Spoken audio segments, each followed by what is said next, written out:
That the government have been promoting recently with various schemes. So what is advanced materials? Well, I'm from the Department of Materials, and what we do is try and understand materials right from the atomic level through the nanoscale, through the macro to their properties for a particular application. So we need to understand how materials behave right from really tiny scale right through to the macro scale with respect to the application. Now, the application I'm most interested in is in regenerative medicine. So what that means is the materials, we need to understand how they tell cells to do things. And we want to design these materials to tell cells to do things that we want them to do, and of course not what we don't want them to do, because that can be bad. So regenerative medicine is the idea of helping the body heal itself by some means. That can be with drugs. But what I want to talk to you about today is how we can design materials to do the same sort of things that drugs can do, but without the actual drugs. So one thing we're trying to do is move towards less reliance on conventional pharmaceutical industry. Apologies to anyone who works in that area here.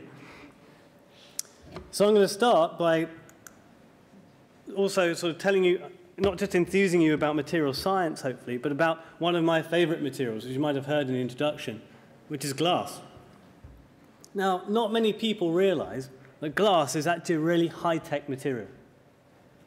Now, why is that? We normally think of glass as being all around us. We can see through it. We quite often take that for granted, that we can see through it.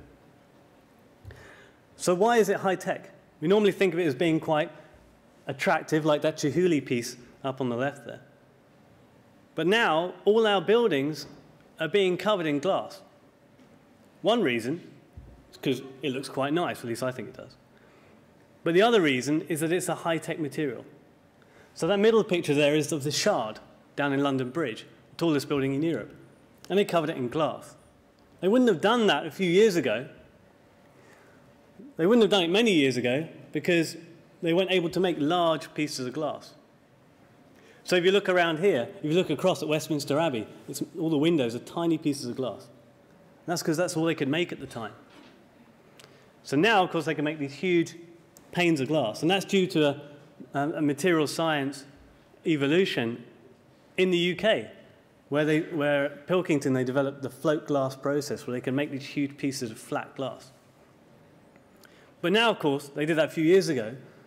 Now, it's not just about making a large, flat piece of glass. It's about making it strong enough to be really big. But it's also about added functionality. Now, you see those people abseiling down the shaft. That was when it first opened, and the first time they cleaned it. They haven't had to do that since. And that's because the windows are self-cleaning. That doesn't mean lots of robots come out and do abseiling. It means that the surface of the glass is such that things don't stick to it, so they don't get dirty, at least not as dirty as normal windows. And I'm sure many of you have smartphones. I'm sure many of you have an iPhone.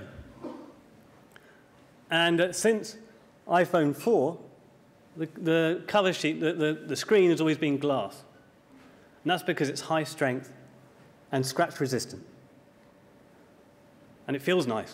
It feels nicer touching a piece of glass than it does polycarbonate. Still breaks. Still breaks. Depends what you do to it, I suppose. Right, so, and then this thing down here. I don't know how many people can know what that is. But that blue thing on there is an aerogel. And an aerogel, some people call it solid sky, or well, because it's a little bit blue. It's only a little bit blue because of the way the light diffracts through it. And until recently, that was undisputedly the lightest material known to man. It was 99.9% air. Now, some people disagree that it's the lightest material, with things like graphene around and things like that. So it's almost, or some people say it still is the lightest. So this sort of blue smoke type thing is it is a solid material, and it is a glass. And it was designed by NASA, and they used it to capture meteorites in space. So this would stick it on the side of their spacecraft, and asteroids or meteorites would fly into it, and because it's so porous, it would slow them down and capture them. And because it's also an insulating material, when it returned to Earth through the atmosphere, it didn't burn up, and people could pick out the asteroids. In fact, you can go online and help them with their studies of tiny little asteroids that are being found. There's so many they can't analyze them enough under the microscopes. Now, underneath that, there's a little foam, and that's a glass foam. And that's kind of a sister material to aerogel. And that's one of the scaffolds that we've been developing at Imperial College for regenerative medicine. So I'll tell you about how we get back to that later on. So this is Imperial College. I'm sure you've heard about it from Professor Gast earlier. It's in a nice part of London. So where does materials fit into Imperial College? Well, it fits in the middle, of course, centre of Imperial College, the focus of all attention. Also, this was made by Professor Alford, who's head of Department of Biomaterials, of Materials. Oops, that was a slip of the tongue. So materials science fits in the middle. But that's not just because we like it so much. It's because it's a very multidisciplinary area. So physics is very important, chemistry is very important. And of course, for me, biology is very important. So that's why it fits in with the others. So what else do we have at Imperial? Well, materials sits in the Faculty of Engineering, and the other things in engineering, things like the bioengineering, then the conventional engineering like chemical, electrical, and mechanical.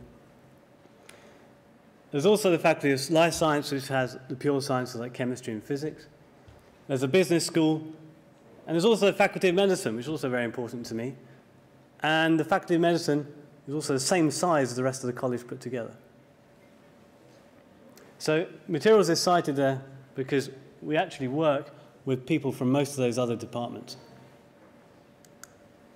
Within the Department of Materials, we have different research themes. Of course, the most important one is biomaterials and tissue engineering, but also things like functional materials, engineering alloys, ceramics and glasses, nanotechnology, and atomic scale simulation. And those are the real strengths of our department. So application areas we're really interested in: medicine, energy, functional materials, and things like solar cells, things like that. So because materials are so multidisciplinary, we also have lots of research centres that are college-wide that we have. Some of them we run and some of them we have huge input into. So to pick out a few: composites, modelling centres at Thomas Young Centre, Centre for Advanced Structural Ceramics, and of course Institute of Biomedical Engineering. Our department has grown very much over the last 3 years. When I started, when I was first appointed to faculty just over 10 years ago, we only had about 18 academic staff. So now we have 38. So it's a thriving department, and the average age of the academic staff, the faculty, is actually younger than me, and I'm 37. So it's a very young and vibrant department. Of course, you may have heard Imperial College doing very well at the moment. There's all sorts of ranking tables, so I've just taken a couple. On the left here, we have QS World Rankings. So Imperial College was ranked second in the world, just behind MIT. And if we look at material science, just a little bit lower, at fourth. So we're really pleased with that. But one we're actually more pleased with is the one done in Shanghai, which is, because this table was actually done in the UK. This one's done in Shanghai, and we're the only non-American university in the top 10. So we're actually even more excited by coming 8th in that one. So in terms of biomaterials, we have lots of talented faculty and lots of talented students and postdocs. And these are the people working in the area of biomaterials. So back to what I was going to talk about in terms of the science. So I was telling you glass is one of my favourite materials. And here's another Chihuly piece of art that's this huge sculpture that's actually hanging in the entrance hall of the V&A Museum in South Kensington, just by Imperial College. So if you're passing by, just wander in the entrance hall and look up, and you'll see this spectacular piece of glasswork. It may not be to everyone's taste, but the sheer skill in making it is quite amazing. Why does it look so nice and attractive to the eye? Because glass has this optical transparency that we're so familiar with. But that's not why glass is not so important maybe for its aesthetics, but here on the other side is the humble test tube. Now, of course, many of you have worked with test tubes at some time in your school or university life. I'm wondering whether you realize about the sort of material science expertise that had to go into that and the amazing properties of glass that made it useful. So, of course, when you use a test tube, you're using chemicals in it, and you're using it over a fire, usually. But the most important property is the fact that you can see through it. Before you could see through the glass, people were doing chemistry in ceramics and crucibles that you couldn't see what was going on. So they were having to peer through the smoke and fumes. Not very health and safety conscious. So just having a glass tube allows you to see through it and see what the chemical reactions are happening. So it revolutionized chemistry. And of course, this optical property has been used over the years and tailored for all sorts of applications. So, of course, microscopes. So the first contribution glass had to biology and medicine was being able to see cells through a microscope. Before that, we couldn't see them. And now, of course, we have these techniques for keyhole surgery, where the arthroscopy, you use these optical fibers that you can enter low in your body, and they can do brain surgery on you by weaving this piece of equipment through your body, through your blood vessels. And of course, we can see things distant in space because we have things like the Hubble telescope. And anyone who uses high-speed broadband is probably using optical fibers for that too. So what is a glass? Why can we see through it? Well, glass is usually, when it's made of silica, which most glasses are, it's made up of an arrangement of silica, where you've got a silicon in the middle and these oxygens around it, and they're arranged in this tetrahedron structure. And these tetrahedra are all joined together in a random way. That gives an amorphous structure, so a randomized structure. And that's one of the main reasons we can see through glass. But it's not just because it's amorphous. It's because when visible light passes through it, the electrons in the glass aren't given enough energy to kick up into the next energy level. But when ultraviolet light comes in, it does give the electrons enough energy, so they do go up, and the energy is absorbed. So I think that's, on its own, pretty high tech. The fact that we can drive around in our cars and not get sunburn is pretty useful. And that property obviously existed back in Roman times. But it's all down to quantum mechanics. So another aspect of glass being high-tech. So if you look at the atomic structure of glass and look at the atomic simulation that people like the guys in our Theory and Simulation Center can do, then this is what glass looks like. What I want you to take away from that is just it's a bit of a mess. And that's the amorphous structure. And that's really important for the applications I'm going to tell you about today. This amorphous structure is critical for delivery of, or the way it dissolves, and the way it delivers ions that have a beneficial effect. And it's also critical as to why Corning's Gorilla Glass was so successful for the iPhone. Now, the way they get this glass so strong, although not strong enough, and scratch resistant, is that they actually play around with the atoms at the surface and just below the surface. And by changing some of those atoms, substituting them, the surface goes under compression, and it is higher strength, tougher, and scratch resistant. Now, the most recent iPhone has Gorilla Glass 3. I'm not sure how many tests that's been through yet of people dropping it. So on to regenerative medicine. And where does glass fit into regenerative medicine? First, why do we need regenerative medicine? Well, the first reason is life expectancy is really increasing, and our population is aging. So why is it doing that? A lot of people think due to better healthcare. but the biggest contributor is actually cleaner water.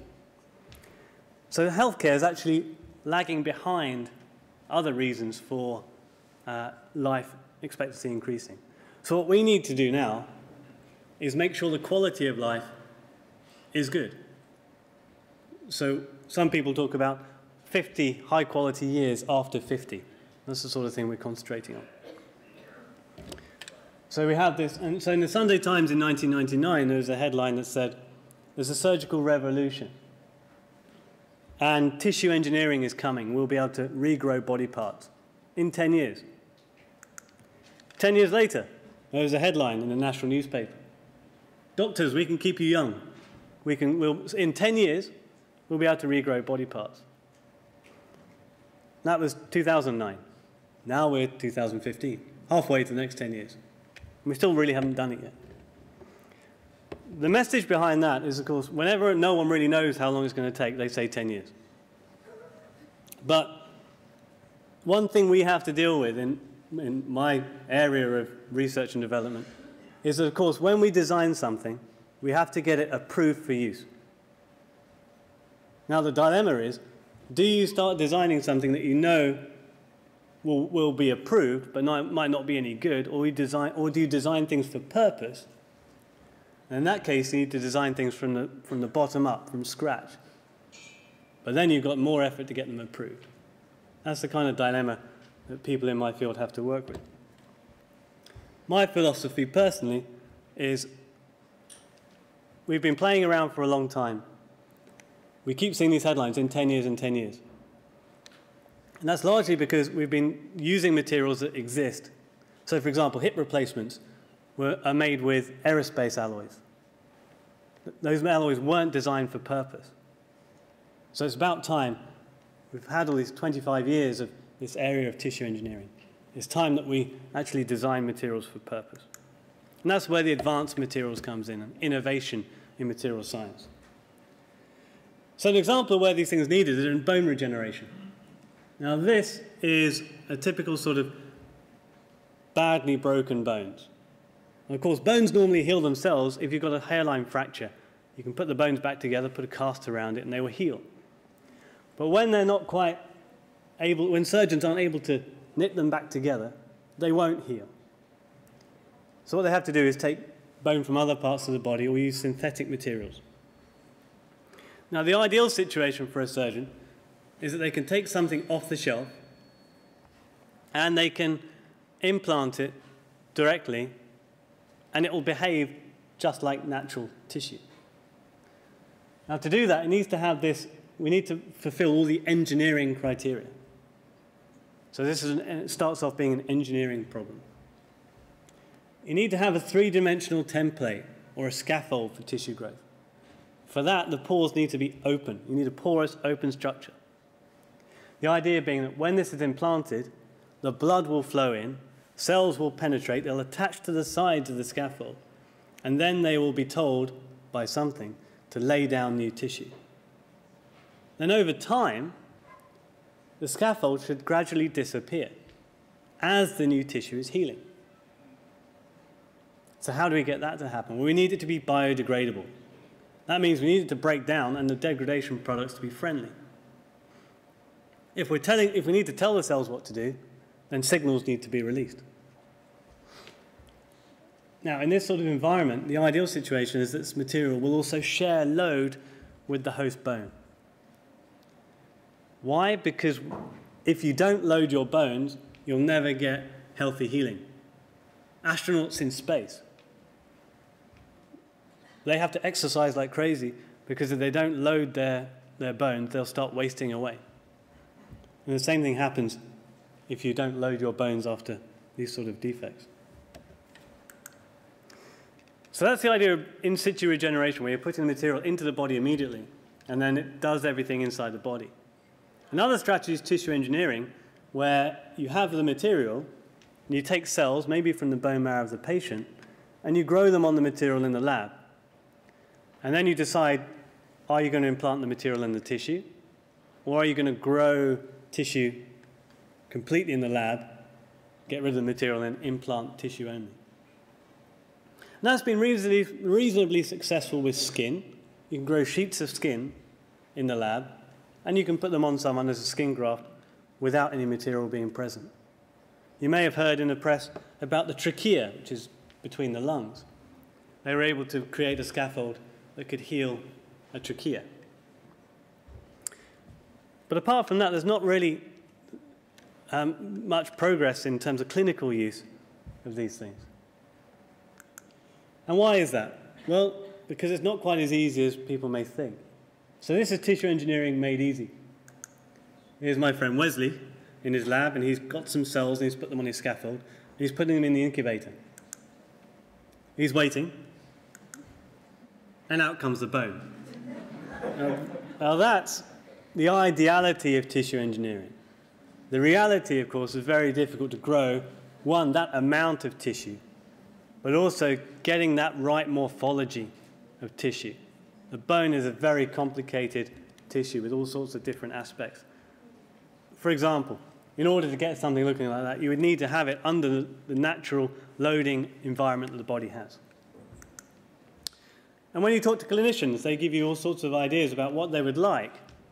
They want something that's a porous template, but is also a putty, and also takes the load of a natural bone. But it also should be injectable. So yeah, we have to work with clinicians in a two-way street. One, to hear what they want, and also to tell them what they can actually expect.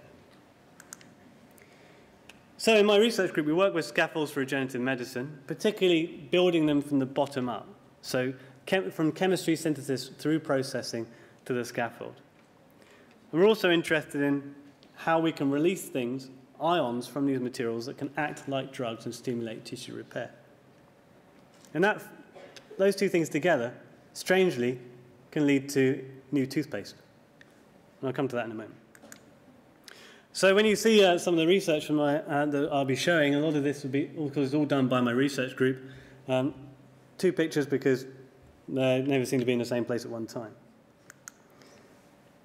So where does glass fit into regenerative medicine? Well, it started back with my old boss, Professor Larry Hench, who you see in the picture. And he invented a material called bioglass. Now, this is a glass that, when you implant it into the body, it starts reacting. It starts dissolving. It's quite similar to window glass in some respects, except that it's got much lower silica, which means it actually starts degrading and dissolving in the body quite safely. And what it does, it forms quite a fast bond to bone. So it bonds quicker to bone than any other material. It's a chemical bond. But the extra special thing it does, it doesn't just stick to bone, it actually tells bone cells to produce more bone. And it does that by releasing soluble silica and calcium ions. And they get released out and they tell the cells what to do, without telling other cells to do bad things. So that's the good thing about bioglass. So why isn't it everywhere in surgery? Well, it's probably because it's only commercially available as a powder. So it doesn't have that three-dimensional structure I was telling you about that surgeons crave for tissue engineering or bone regeneration.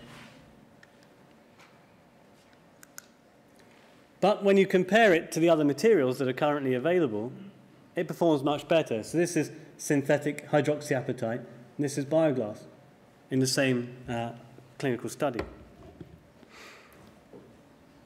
So it clearly stimulates more bone growth than similar materials.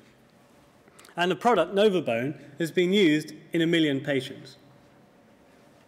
Sounds quite a lot, except that it's, bioglass was invented originally in 1970. So it took 24 years to get to the clinic. That's the aspect of regulatory approval and commercialization.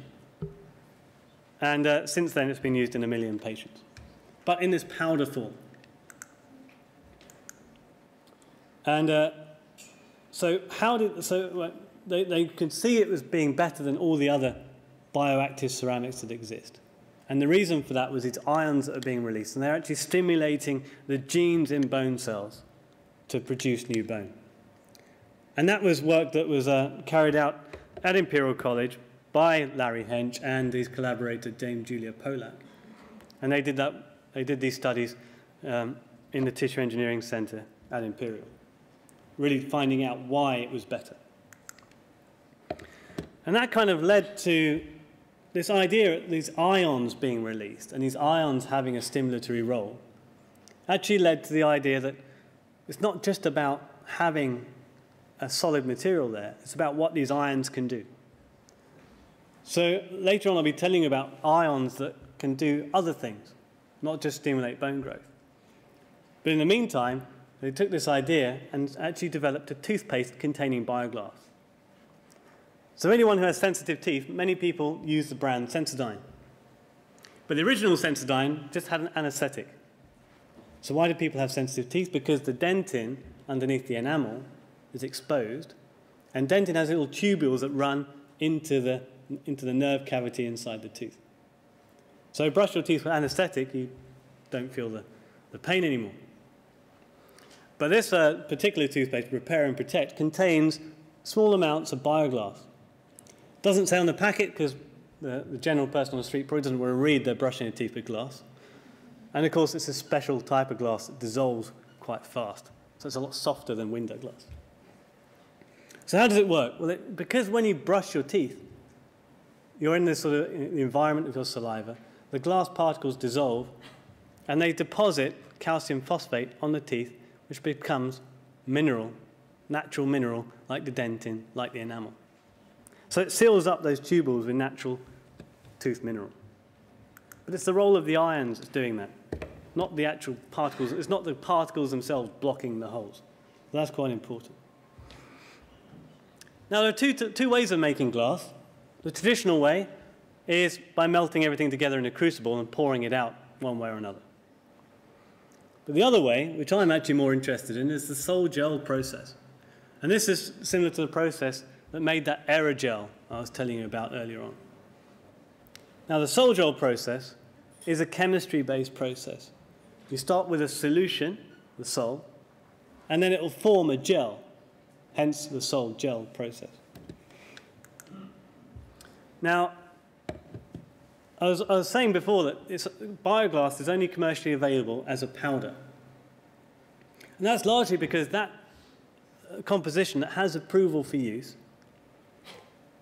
the composition is such that when you try and fuse it together, as you would need to do to make something like this, when you sinter it, it actually crystallizes and starts becoming a ceramic. So it goes from the amorphous, glassy structure to a ceramic.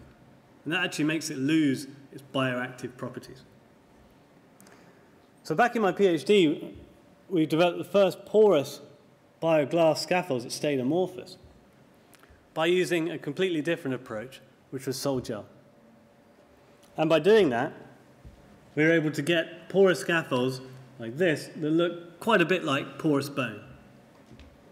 They have that porous structure. They have good strength and compression. They're bioactive.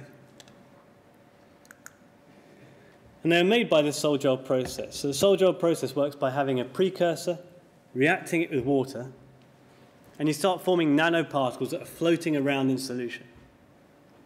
And of course, they're so small you don't see them. It still looks like water, but there's these nanoparticles floating around. And then if you have an acid catalyst, these particles start assembling together. And they start building the glassy network. And eventually you'll go from this water-like solution and become more viscous, and eventually it'll become a gel, a wet gel. And then you can dry it and heat it, and you'll end up with a glass. But the special thing about this glass compared to the conventional glass is this glass is nanoporous. Because these nanoparticles come together and assemble, it leaves little tiny pores between them. And that is extremely beneficial when it comes to cells attaching to the surface. They love a rough surface. They don't like a smooth surface. And by using this, the property that, or the behavior that this solution went to a gel, you can add a simple step in that process, which is a foaming process. And that creates these bubbles, which then become pores. And you can create these porous scaffolds that look like porous bone. And you can put, and then, so once we create a new product, we then need to see how it's going to perform. And the first step is seeing how cells perform on the surface. And what we saw is that bone cells love the surface, they populate the surface, and they lay down new bone tissue. And the way it does that is unique to bioactive glass. The other bioactive ceramics need additional growth factors added in. And then we can look at the cells that take bone away. These are osteoclasts. And what we see when we put them on the surface and take them away, we see these pits on the surface. Why is that interesting? Well, that's useful because we want these things to degrade, but also be taken over by natural bone. And this is the natural process that happens in the body. One type of cell, the osteoblast, lays down bone. The other cells, osteoclasts, take bone away, and it's a continual remodeling. And then when we look at this, these scaffolds in a rat, we start to see, these are X-ray images. This is the defect. This is a 3D view from images taken at Harwell, which is next to Diamond, our synchrotron source. So if anyone needs 3D imaging, I do recommend you head out to Diamond at some point. This is a side view of the tibia, which is like a tube. And this was where the hole was. The scaffold goes in, and then the bone grew through it. The important thing is the bone grows through it in its natural form without deviating or going anywhere else. But also that the scaffold itself is also disappearing over time.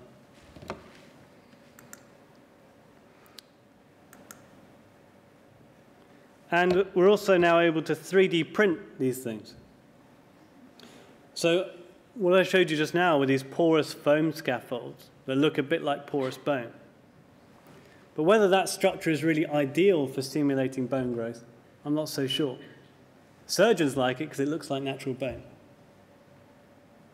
But by 3D printing, you can design the scaffold that is best for what you think is actually best for bone regeneration. So what's the problem with these scaffolds? They do everything we want them to do in terms of they'll go into a bone defect, they'll regenerate it. They send out these ions that tell cells to do what we want them to do. They biodegrade quite in a nice way. But what they don't do is take cyclic load. They're brittle, they're glasses. They're stiff and they're brittle. So that means if you think back to that example of the broken bones, you can't really apply load through these materials because they'll shatter. So we need things that can share load and be more flexible and match the mechanical properties of bone and hopefully cartilage. Now one way you can do that is make things flexible. Now this is an example, make things thinner. So glass actually becomes flexible when it's a thin fibre. And some results in the US have shown that these critical ulcers found in some diabetic patients, these are critical ulcers that weren't healing. When they put some of this glass in, they did. And that's actually, the serious is actually saving amputations. What we've actually managed to do is be able to fire lasers at some of these glasses and spin out nanofibers in this cotton wool-like structure. And we can electrospin the sol gel. So the beauty of sol gel is going from the solution to gel is that that transition can be used in electrospinning, and you can create these cotton wool-like glasses. So these are flexible, have great potential in wound healing, and also for fitting into any old bone defects that are irregular shapes. But they're never going to take load. So the obvious way to make something that will take load is to make a conventional composite. And the way of doing that is taking things like the bioactive glass particles and embedding them in a polymer matrix. So why doesn't that really work very well in biomaterials? Well, the main reason is if you then put a cell on top of this material, it's only going to see those particles that are poking through the surface. So it's quite difficult to actually control that and make sure that happens. And then there's the polymer. What polymer do you use? Most approved biodegradable polymers degrade too fast. So we actually need to redesign the polymers as well. So the way we've been working on these problems is creating things called sol gel hybrid materials. Now, a hybrid is different from a composite because of the relationship between the two components. A composite is two things added together, and you can see the two materials in the material. A hybrid is such that the chains, or the chains of the organic and the chains of the inorganic are intimately intertwined, and it's called a co-network. That means that above the nanoscale, you can't see that there's two materials there. That's beneficial for three reasons. It should degrade as one material rather than two things added together. When the cells come along to the surface, they shouldn't notice that there's two materials. And in terms of controlling the mechanical properties and biodegradation, it must be the most accurate way of doing it because of this intimate relationship. So we're looking at chains of polymers, the silica network, and how we bond them together to get enhanced mechanical properties. The way this is done is because this sol-gel process actually starts at room temperature, and you're creating this sol to gel transition, you can introduce the polymer right at the early stage, and the polymer will interrupt the sol-gel process and really get in between the silica network. So it's quite easy to create porous scaffolds in this way. But there are many challenges. And the first one is, what polymer do we actually use? It would be nice to use collagen because that's what's in our natural tissues. But how do we get hold of collagen? Where's it going to come from? We can't yet synthesize it in enough quantity to be useful. So what we can take is something that can be synthesized, like polygamma-glutamic acid. So collagen is actually chains of amino acids. And you can separate it out, and one chain would be gelatin. And then you can simplify it even more and saying one of these amino acid units is glutamic acid. So let's use polygamma-glutamic acid. Other polymers of interest, alginate is a polysaccharide extracted from seaweed. And chitosan is a polysaccharide extracted from crustacean shells. The common thing between all these materials, all these polymers, is that they have these functional groups on the surface. So this is really important. And also important, they can actually degrade by enzyme activity inside the body. And if we allow our enzymes that are naturally there to degrade materials like they would normally, then the degradation rate should match that of the host tissue. So to illustrate what happens when you just make one of these scaffolds by adding the two things together, in this high-tech degradation study, you can see that the thing dissolves like sugar. So what we need to do is actually have covalent bonding between the organic and the inorganic component. And we can do that by little molecules called coupling agents, where we have these things like this, where this end will bond to the polymer, and this end bonds into the silica network. And you can see that these little things will anchor the two components together. And then when we do our high-tech degradation study, when we've done that, we see it doesn't degrade like sugar. So just to re-illustrate, polymer chain, functional group, coupling agent into the silica network. So there's quite a lot of chemistry in getting this to work properly and understanding how this nanoscale structure fits together. And because of this, we can change the amount of polymer, we can change the amount of coupling agent, and we can tailor our mechanical properties and our degradation rate. And because of this sol gel process, where we're going from solution to gel, we can also 3D print it. So imagine we've got this viscous sol in a nozzle being printed, as we saw in the movie earlier. And by using a polymer called polycaprolactone, we can functionalize it and use this coupling agent. And we've actually got this property that we've been looking for 10 years, where we actually have something that has this real elasticity and mechanical strength. So if you take this and bounced it, it would bounce like one of those kids' power balls, bounces around your desk quite nicely. And just to illustrate that, another high-tech mechanical property study. These are two hybrid scaffolds The one on the right is stiffer because it's got more silica. The one on the left is more elastic because it's got more polymer. So one bounces, the other one doesn't. So finally, I just wanted to say that I started talking about these silica and calcium ions that stimulate bone cells. But this amorphous structure of the glass that makes it unique and makes it dissolve also enables you to incorporate all sorts of other cations in the glass. So you can take the glass and use it effectively as a drug delivery device, except you're not delivering drugs in a conventional sense. You can deliver these ions. So some ions that are known to have properties are silver, which is antimicrobial, antibacterial. Strontium ions behave a bit like calcium, except that they can actually be useful in osteoporosis. Why? Because they keep the bone cells going, but they also stop the cells that take away the bone, stop the osteoclasts.